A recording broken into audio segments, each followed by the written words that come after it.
특별히 이 코비드 19의 팬데믹 상황 가운데 이 땅을 살아가는 교회와 우리 성도들에게 영적인 리더자 한 사람은 굉장히 중요합니다.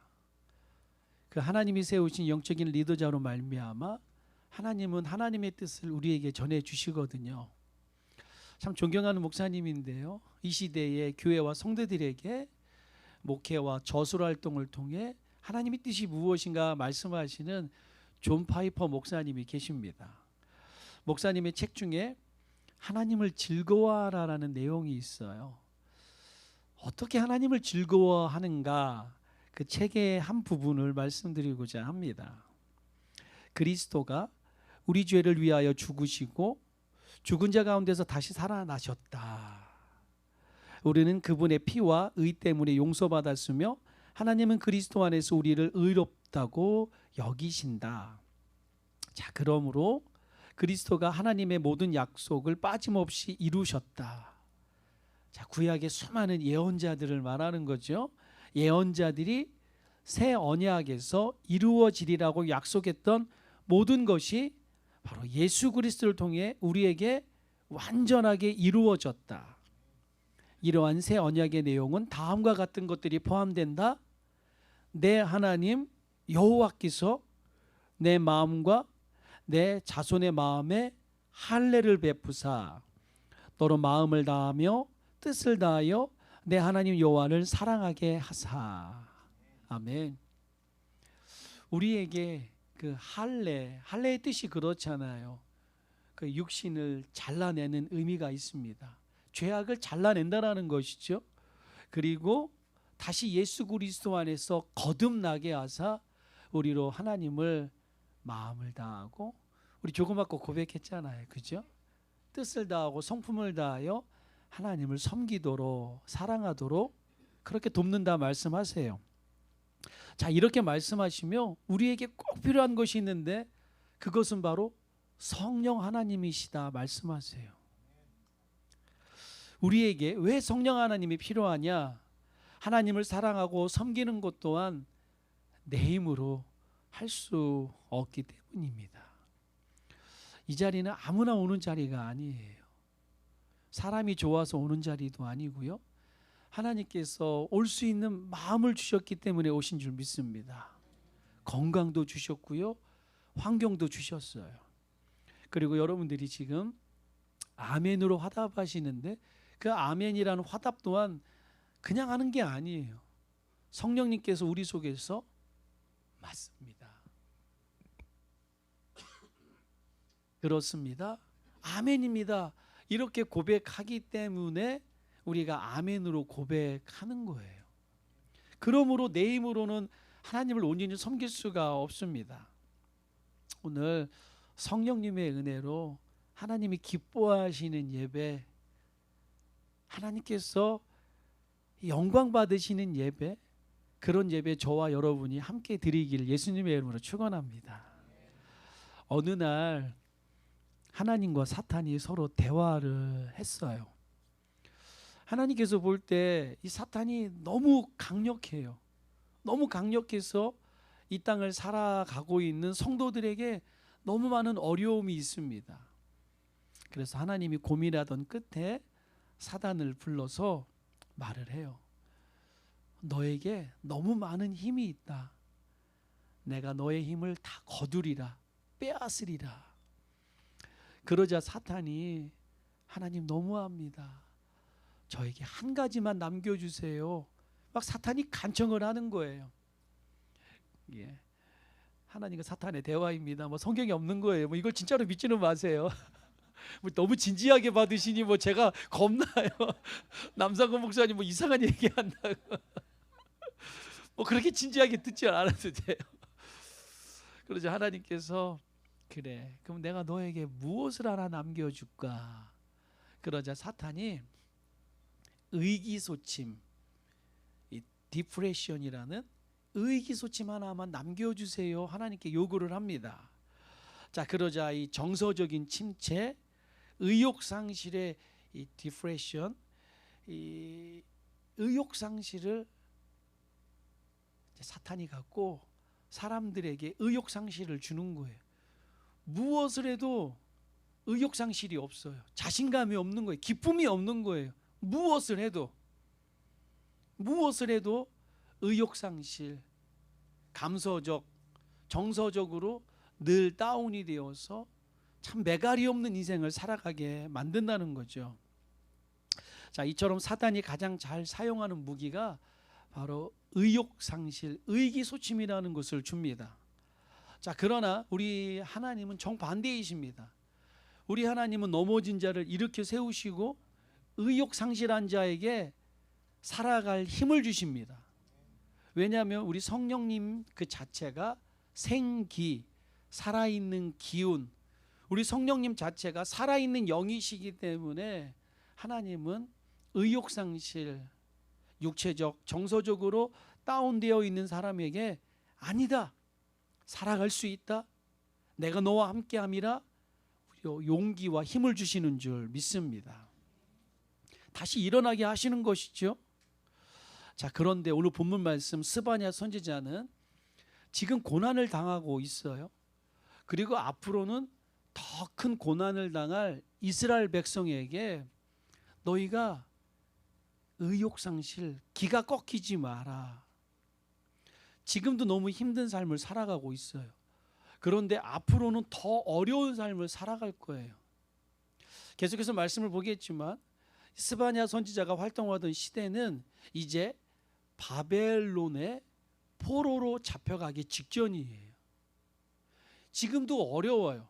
지금도 가난과 고통과 질병과 어려움 속에 고난을 당하고 있는데, 그런데 하나님이 주의 종들을 통해 말씀하시는 것과 국세적, 국제적, 정서적으로 볼 때 이스라엘이 바벨론의 포로로 끌려가야 돼요. 우리가 잘 아는 것처럼 그건 1년, 2년이 아니에요. 70년이에요. 70년 동안 종살이 해야 돼요. 우리 조국 대한민국은 일제 36년 동안 종살이 해봤잖아요. 그 종살이가 얼마나 비참한지 알잖아요. 이름이 없어요. 자기의 삶이 없어요. 우리 사랑하는 아내와 우리의 딸아이들은 그들의 몸종이 되어야 돼요. 우리의 남편과 우리의 남자아이들은 죽어라 일을 해야 돼요. 자유가 없어요. 비참한 삶을 살아가야 돼요. 이스라엘 백성들이 얼마나 의기소침하고 있을까요? 우리는 아브라함의 자손이라면서요, 하나님의 백성이라면서요. 그런데 지금도 어려운데 앞으로 70년 동안 종살이를 해야 한다니 이스라엘 백성들이 손을 쭉 늘어뜨리고 있는 거예요. 자, 이러한 가운데 오늘 하나님께서 스바냐 선지자를 통해 하시는 말씀이 기죽지 말라라는 거예요. 절대로 기죽지 마라. 손을 늘어뜨린다라는 표현이 있었죠. 매가리 없이 이러고 다니지 마라. 손을 들고 힘을 내라. 그래서 오늘 말씀의 설교의 제목이 기죽지 말고 힘을 내서 살라라는 이 스바냐서의 주제를 그대로 담아낸 것이거든요. 오히려 하나님을 바라보며 믿음으로 살아내라. 비록 너의 삶이 지금은 어렵고 힘들지만 아니다, 하나님이 너와 함께 할 것이다, 강하고 담대하라 말씀하고 있는 줄 믿습니다. 자, 이 스바냐 선지자가 활동하던 시대는 우리가 눈물의 선지자 예레미야라고 하죠. 같은 동시대 사람이에요. 성경에 좀 순서적으로 다르다 보니까 예레미야와 스바냐가 전혀 다른 시대의 사람으로 생각하는데 아니요, 그렇지 않고요. 예레미야와 스바냐는 같은 시대의 사람이에요. 예레미야도 마찬가지죠. 오늘 우리 백성이, 우리 가족이 바벨론의 포로에 끌려갈 걸 생각하니 눈물이 나는 거예요. 그 도저히 울 수밖에 없는 거예요. 오늘 내 사랑하는 형제 자매가 이제 바벨론의 포로에 잡혀갈 걸 바라보니 울 수밖에 없는 거예요. 그런데 이스라엘 백성들은 선민이라 구원받은 백성이라 말하면서 하나님께 돌아오지 않아요. 하나님께 참되게 예배하지 않아요. 하나님보다는 늘 자기 중심으로 살아가요. 하나님보다는 우상 숭배를 하고 있어요. 예레미야가 울면서 외치는 것이죠. 돌아와라, 돌아와라. 하나님이 결코 그것을 원하지 않는다. 너희가 이대로 살다가는 매를 맞게 될 것이다. 울면서 외치고 있는 거예요. 그런데도 이스라엘 백성은 돌아오지 않아요. 그러니 울 수밖에 없는 거죠. 너무 울었던지 성경에서 예레미야에게 붙여준 별명이 눈물의 선지자 예레미야. 자, 이 눈물의 선지자 예레미야와 스바냐는 같은 시대 사람이에요. 특별히 오늘 우리 남가주 언어인 등교회가 이 사우스베이에 있잖아요. 뭐 가디나, 토렌스, 저 팔로스버디스, 뭐 교회가 우리 교회 하나밖에 없나요? 아니에요. 하나님께 세우신 종들과 교회가 많이 있습니다. 무엇을 말씀하냐며 하나님께서 하나님의 때에 택하신 종들과 교회를 통해 이 땅의 백성들에게 하나님의 뜻을 이루고 계신다라는 거예요. 오늘 마찬가지라는 것이죠. 어렵고 힘들 때에 하나님은 하나님의 사람 예레미야와 스바냐를 통해서 어렵고 고통당하는 백성들에게 희망의 메시지, 소망의 메시지를 전해주고 있다라는 것입니다. 자, 그런데 스바냐서 3장 결론 부분에 가서는 놀라운 반전의 메시지, 이 터닝 포인트의 메시지가 전해지고 있어요. 1장과 2장에서는 너희가 죄를 범함으로 말미암아 죽을 것이다. 너희가 바벨론의 포로가 될 것이다. 우리에게는 이제 소망이 없다. 이렇게 말하다가 3장에 와서는 반전의 말씀을 하고 있는 거예요. 아니다. 그럼에도 불구하고 하나님이 우리를 구원하실 것이다. 우리를 지켜주실 것이다. 울고 있는 이스라엘 백성들에게 이제 감사하고 기뻐해라. 하나님을 바라보라라고 기죽지 말고 힘을 내서 살라라고 희망의 메시지를 전해주고 있다라는 것입니다. 자, 왜 스바냐 선지자가 멸망의 메시지를 전하다 마지막에서는 희망의 메시지로 말씀을 바꾸고 있는가? 함께 보셨던 13절의 말씀인데요. 13절에 보면 남은 자 때문에 그래요. 남은 자. 모두가 타락해서 우상 숭배에 빠져 있다 할지라도 바알과 아셀에게 무릎 꿇지 않는 7천 명의 남아있던 사람들처럼 이 스바냐 선지자가 활동하던 시대에 남아있는 자들이 있었기 때문이에요. 이 남아있는 자는 끝까지 믿음을 지켰던 자들입니다. 이 남아있는 자들은 세상에 굴복하지 않았던 자들이에요. 이 남아있던 자들은 끝까지 하나님 말씀에 순종하고자 노력했던 사람들이에요. 어쩌면 오늘 저와 여러분이 하나님께서 찾으시는 남아있는 자가 아닐까요? 저는 여러분들이 바로 남아있는 성도들이라 생각을 합니다. 얼마 전이었죠? 이제 2달 전, 석 달 전에 바나 리서치 기관에서 조사를 했어요. 팬데믹이 종식이 돼도 지금처럼 온라인으로 예배를 드릴 것인가? 아니면 현장 예배, 오프라인 예배에 나오셔서 예배를 드릴 것인가? 놀라운 결과는요. 10명 중에 3명, 4명이 팬데믹이 종식이 돼도 교회에 가지 않겠대요. 지금처럼 온라인으로 예배를 드리겠대요. 온라인 예배는 필요 불가결했던 것이죠. 반드시 필요했던 것이었습니다. 정말 예배를 드리고 싶은데 예배 드릴 수 없는 상황에 맞추어서 하나님께서 우리에게 허락하신 그때의 은혜였던 것이죠. 그러나 이제 일상이 회복이 되고 경제활동이 재개가 되면 와서 예배 드리는 것이 맞는 거예요. 같이 모여서 예배하고 찬양하고 기도하고 성도의 교제를 나누고 그러면서 우리가 계속해서 우리가 지켜야 될 것은 지켜야겠죠. 우리가 서로를 배려하는 마음으로 걱정하는 마음으로 계속해서 더욱더 안전에 집중해야겠죠. 우리 교회도 계속해서 더욱더 안전과 더욱더 아름다운 예배가 되도록 서로 만들어가야 할 줄 믿습니다.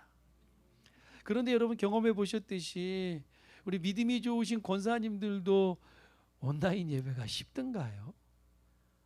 어려워요. 목회자인 저도 너무 어렵더라고요. 1시간 혹은 1시간 10분 15분 드려지는 그 예배 시간이 어렵더라고요. 온전히 앉아서 하나님을 찬양하며 예배하는 게 너무 어렵더라고요. 저만 그런가요? 여러분은 그렇지 않던가요? 그 온전한 1시간 동안 하나님께 집중이 되던가요? 가장 절박할 때는 됐을 거예요. 그런데 2달, 3달, 4달 지나면서는 아니올시다. 이거는 아니올시다. 그래서 여러분들 목숨 걸고 마스크 쓰며 오프라인 현장 예배를 찾아오신 것 아니겠습니까? 여러분들이야말로 하나님이 찾으시는 남아있는 성도들이 아닐까요? 주님이 오실 날 주님은 주의 종들을 통해서 말씀하셨습니다. 좀 더 자자, 좀 더 쉬자, 좀 더 눕자. 그러나 우리 예수님 마치 도적이 밤중에 임하는 것 같이 도적같이 임한다 말씀하십니다. 깨어있으라 말씀하시죠. 기름등불 준비한 5처녀와 같이 신랑이로다 말씀할 때 기쁨으로 맞이하도록 말씀과 성령과 기도로 깨어있으라 말씀하고 있습니다. 깨어있는 저와 여러분이 되어야 할 줄 믿습니다.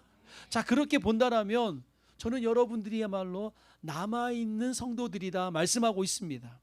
오늘 본문에서 13절에 말씀하시는 이스라엘 백성이 다 타락하고 죽어져가고 있을 때 남아있는 자들이 있었다라는 거예요. 이들은 우상 숭배하지 않습니다. 목에 칼이 들어와도 하나님을 섬기고 있습니다. 하나님 말씀 붙들고 기도하고 있는 자들이라는 거예요.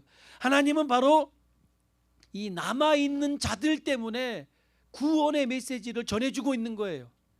소돔과 고모라의 죄악의 백성들 때문이 아니라 목숨 걸고 하나님을 예배하며 끝까지 하나님을 경배하는 남아있는 성도들 때문에 예수 그리스도를 보내주셔서 오늘도 구원의 메시지를 전해주는 줄 믿습니다. 오늘 스바냐 선지자 때에 바로 이 남아있는 자들 때문에 하나님께서 소망과 감사와 기쁨의 메시지를 전해주고 있는 거예요.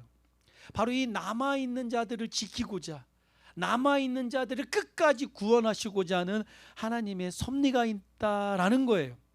자, 그 당시 남아있던 자들에게 주시는 메시지는 바로 오늘 저와 여러분에게 주시는 메시지인 줄 믿습니다. 남아있는 자들이 지켰던 그 믿음, 바로 오늘 저와 여러분의 믿음이 되어야 할 줄 믿습니다.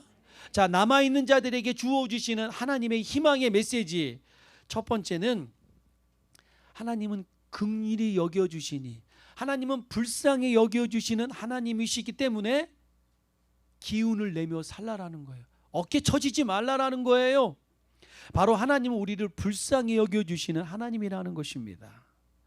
스바냐의 메시지, 처음에는 진노의 하나님, 분노의 하나님, 그렇게 시작했지만 결론 부분에 와서는 하나님은 긍휼의 하나님이시다, 하나님은 사랑의 하나님이시다 말씀하고 있습니다. 하나님은 진노 중에라도 긍휼을 베푸신다 말씀하시지 않습니까? 예레미야도 처음에는 심판과 징계를 선포했죠. 그러나 나중에는 긍휼과 회복의 은총을 말하며 남아있는 성도들을 위로하고 있는 거예요. 자, 예레미야도 똑같은 말을 했죠. 예레미야 29장 11절입니다. 여호와의 말씀이니라 너희를 향한 나의 생각을 내가 아나니 평안이요 재앙이 아니라. 오늘 동시대 살았던 예레미야에게 주셨던 말씀 뭐라고요? 하나님의 생각과 하나님의 뜻은 너희를 다 징벌하고자 하는 이 재앙이 아니다. 오히려 나는 남아있는 너희들에게 평안과 기쁨과 회복을 주는 하나님이다. 너희에게 미래와 희망을 주는 것이니라 말씀하고 있다라는 것이죠. 오늘 저와 여러분이 자녀를 키우다가 종종 경험하죠. 자녀를 키우다 보면 아이들이 말을 듣지 않을 때가 종종 있어요. 근데 이놈 아들을 그냥 두면 이놈 아들이 사람이 되든가요? 아니요. 지 멋대로 살아가요. 아나무인이라는 말처럼 세상에 자기밖에 없는 것처럼 살아가요. 그래서 부모들이 어떻게 하던가요? 때로는 가슴이 아프지만 사랑하는 자녀가 올바로 되도록 회초리를 들어요. 사랑의 매를 드는 거죠. 그래서 성경에서도 말씀하죠. 사랑하는 자녀에게 사랑의 회초리를 들라.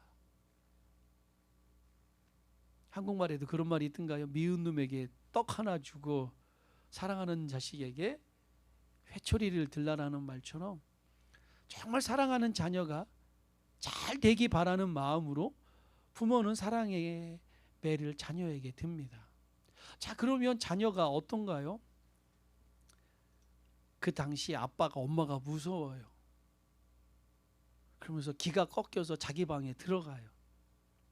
그것을 바라보는 부모의 마음이 편치 않아요. 나는 저놈아가 잘 되도록 한마디 했던 건데 이놈은 난 아빠 미워, 엄마 미워, 그리고 지방에 들어가니 이게 참 가슴이 아픕니다. 그러면 부모가 또 어떻게 하던가요? 슬그머니 들어가서 축 처진 자녀의 어깨를 다독이면서 이 아빠는 누구를 사랑한다.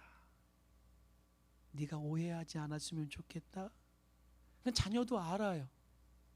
근데 그때 당시가 서운했던 것이죠. 부모가 자녀를 꽉 끌어안아주면서 우리 잘해보자. 엄마 아빠는 너를 사랑한다. 그러면 울던 눈물을 딱 그치고 자녀가 뭐라든가요? 엄마 밥 줘 그러죠. 울면 배고프지 않아요. 따끔하게 혼났다가 엄마 밥 줘, 아빠 피자 사줘, 딱 그러죠. 그러면 또 부모들은 기쁜 마음으로 그래 오늘은 피자 먹자, 그래 밥 먹자, 그리고 밥을 주는 부모의 마음을 보게 됩니다. 오늘 하나님의 마음이 그것이지요. 우상숭배와 죄악으로 무너져가는 이스라엘 백성들, 이 이스라엘 백성들이 주께 돌아와야 돼요. 그러므로 하나님께서는 가슴 아프지만 징계의 채찍을 드셔야 합니다. 그러나 그 징계의 채찍은 하나님의 기쁜 뜻이 아닙니다. 하나님은 오히려 싸매해 주시고 안아주시고 회복시켜 주시는 것이 하나님의 부모된 마음인 줄 믿습니다. 자, 쓰다마주고 안아주시는 것이죠. 그래서 본문 14절과 15절에 있는 말씀처럼 남아있는 자들을 도와주고 회복시키기 원하는 하나님의 뜻을 보게 됩니다. 14절과 15절이죠. 시온에 따라 노래할지어다, 이스라엘아 기쁘게 부를지어다, 예루살렘에 따라 전심으로 기뻐하며 즐거워할지어다. 여호와가 내 형벌을 제거하였고 내 원수를 쫓아냈으며 이스라엘 왕 여호와가 내 가운데 계시니 내가 다시는 화를 당할까 두려워하지 아니할 것이라. 아멘. 오늘 사랑하는 성도 여러분, 무엇 때문에 기가 꺾여 있습니까? 무엇 때문에 어깨가 축 처져 있습니까? 혹시 죄악으로 인한 징벌입니까? 아니면 가난이십니까? 아니면 신분 문제입니까? 아니면 사람과의 관계입니까? 우울증 때문에 그렇습니까? 불안한 미래 때문에 그렇습니까? 답이 보이지 않는 앞으로의 나의 삶 때문에 그렇습니까? 오늘 성경에서 여러분에게 주시는 메시지, 코비드 19의 이 재앙의 시대에 오늘 우리에게 주시는 하나님의 메시지는 하나님 우리를 긍휼히 여겨주신다라는 거예요. 하나님 여러분을 불쌍히 여기십니다. 비록 재앙이었으나 하나님의 뜻은 그것이 아니라 싸매주시고 안아주시는, 용서하시는 하나님의 사랑이 오늘 저와 여러분과 함께하는 줄 믿습니다.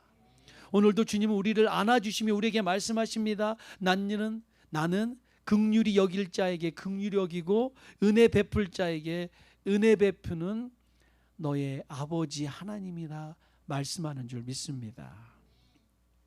두 번째, 어깨 처지지 말고 기운 내며 살아갈 수 있는 이유, 하나님이 함께 하시니 기운을 내며 살라, 힘을 내며 살라 말씀하십니다.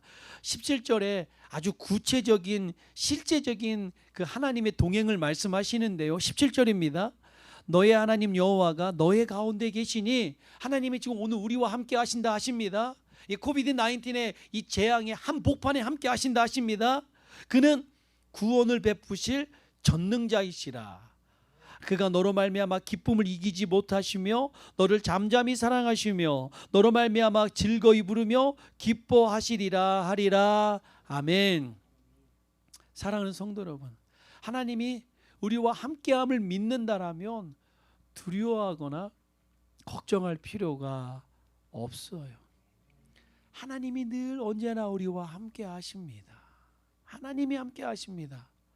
그러므로 이 세상을 살아가는 동안에 사람들 앞에 어깨 처지지 마세요. 너희는 택하신 족속이요 왕 같은 하나님의 자녀라 말하고 있어요. 여러분들은 하나님의 왕 같은 자녀예요. 하나님이 왕이면 여러분은 왕자요 공주가 되는 거예요. 힘을 내며 사시기를 바랍니다. 간혹가다 우리 자녀들, 우리 세 자녀, 남자아이들만 셋이 있지 않습니까? 이 세 자녀를 데리고 길을 걸어갈 때가 있어요.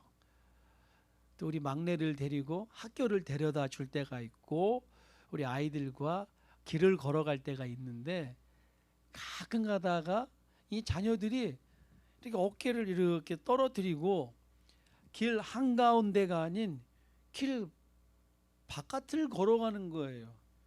아빠가 보기에 전혀 그게 좋아 보이지가 않아요. 그래서 제가 저희 아이들에게 따라해. 그럼 아이들이 따라합니다. 군자 대론이라. 뒷집을 지고 군자 대론이라. 그러면은 저희 막내 아들과 아이들이 군자 대론이라. 군자 대론이라. 그리고 따라가는 거예요. 그러면서 아빠 군자 대로가 뭐야? 물어보죠. 아이들이 한자말이니까 모르죠. 그럼 제가 군자 대론이라. 군자는 큰 길로 다녀야 하느니라. 어깨 펴. 어깨 딱 펴고 다리에 힘줘. 예, 성령님께서 강하게 역사하는 것 같습니다. 예, 아이들이 그럽니다. 그러면서 제가 그러죠. 이제 남자가 주눅 들지 마. 어깨 펴고 살아. 인생을 살면서 앞으로 얼마나 많은 일이 있는지 울지 마. 어깨 펴고 살아. 당당하게 살아. 군자 대론이라. 그러면서 어깨 펴고 다니게 합니다. 이게 남자아이가 이러고 다니는 게 영 보기 싫어요. 어깨 펴고 다니게 하죠. 마찬가지로 오늘 하나님께서 우리에게 주시는 말씀은 군자대로. 아니죠. 우리는 성경에서 뭐라 말씀하십니까? 우리는 넓은 길이 아닌 좁은 길을 걸어가는 사람이에요. 세상은 넓은 길로 갑니다. 그러나 우리는 좁고 협착한 길을 걸어가야 돼요. 믿음의 길을 걸어가야 할 줄 믿습니다. 하나님께 기도하는 삶, 하나님의 그 예비된 삶을 사는 길은 넓은 길이 아니라 좁은 길이에요. 우리의 신앙은 겸손하게 좁은 길로 가야 할 줄 믿습니다. 그러나 우리는 하나님의 자녀로 이 땅을 살아갈 때 따라하시기 바랍니다. 성도 대론이라. 군자 대로가 아니라 성도 대로로 살아가는 거예요.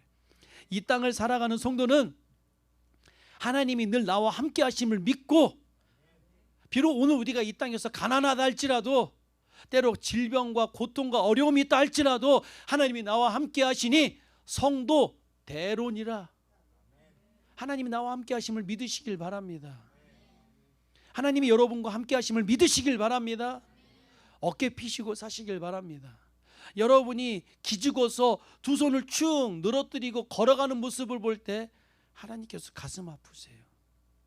사랑하는 아들아, 사랑하는 딸아, 내가 너와 함께 하는데 왜 그렇게 풀이 죽어 있느냐. 내가 너와 함께 함이라 어깨 피고 살아라. 내가 너와 함께 함이라 말씀하는 줄 믿습니다.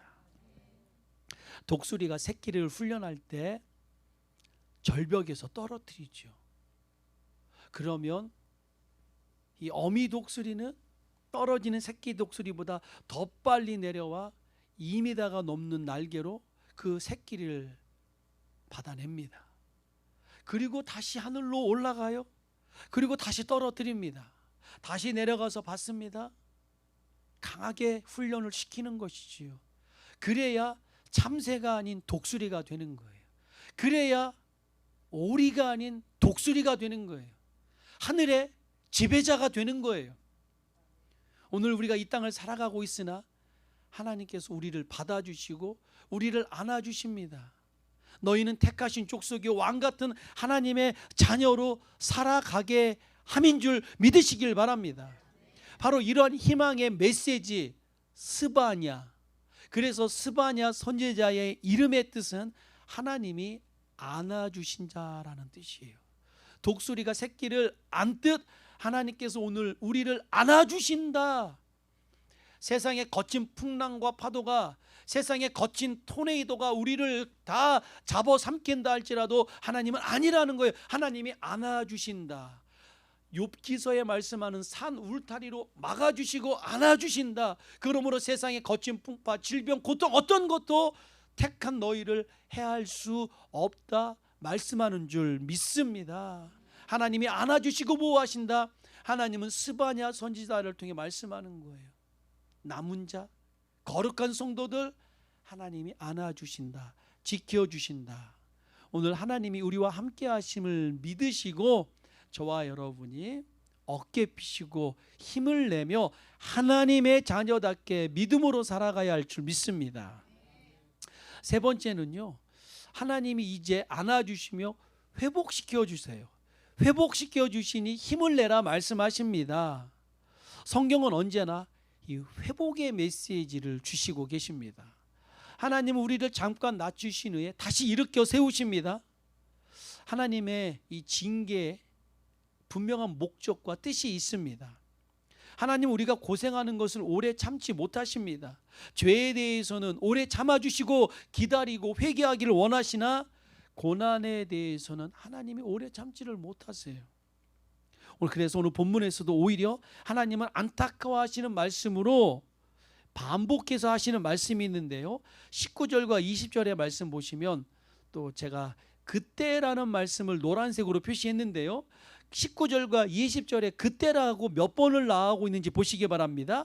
그때에, 너희가 고통과 어려움을 당할 그때에 내가 너를 괴롭게 하는 자를 다 벌하고 저는 자를 구원하며 쫓겨난 자를 모으며 온 세상에서 수욕받는 자에게 칭찬과 명성을 얻게 하리라. 내가 그때에 너희를 이끌고 그때에 너희를 모을지라. 내가 너희 목전에서 너희의 사로잡힘을 돌이킬 때에 너희에게 천한 만민 가운데서 명성과 칭찬을 얻게 하리라. 여호와의 말이니라. 이거 여호와의 말이라는 거, 이거 하나님의 말이라는 거, 내 말이라는 것이죠. 내가 그때에, 너희가 비록 고통과 어려움을 당하는 그때에라도 내가 너희를 결단코 버리지 아니하리라. 그때에 내가 너희를 일으켜 세우리라. 너희는 끝이고 이제 소망이 없고 죽음이라고 생각하는 그때에 내가 너희와 함께하리라. 제가 늘 입버릇처럼 말하던 것이죠.